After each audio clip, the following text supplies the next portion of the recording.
Ag bogu tíreach a ré.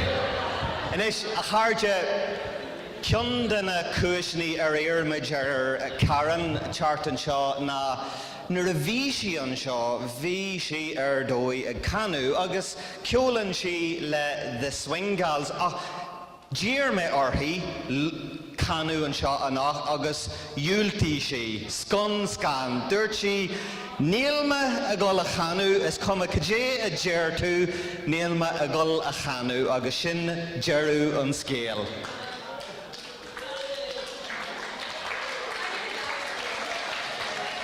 Oh, cadé? A report? Níos fearr is cóir maigad a réman.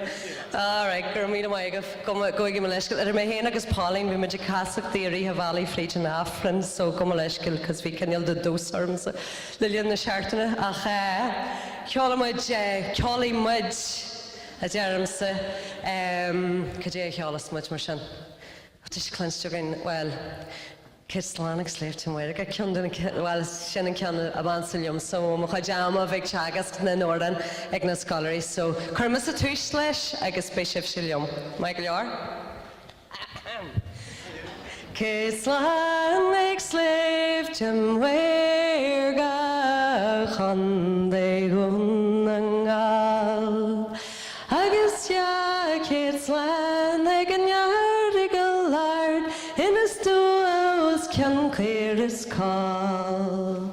Nor gluish me a heart la look and loy go cue in some land in a lee. Him oi heavy glant and glass key door is bag narvish mockery. Heg tash till do a ma tree craig landons and walk a share mohul. Ni mist you dura la bronus la cra go frost a chaidel misha sul.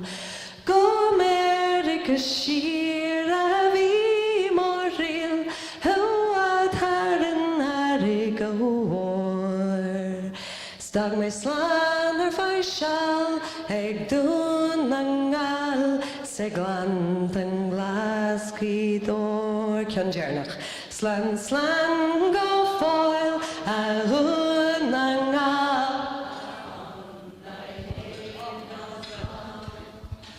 stood a bright amanga naruli riur of gal touch a mockery the go for the scapri got poised your back agus more at a biogo bun gan watch gan gruen faglant and glass key door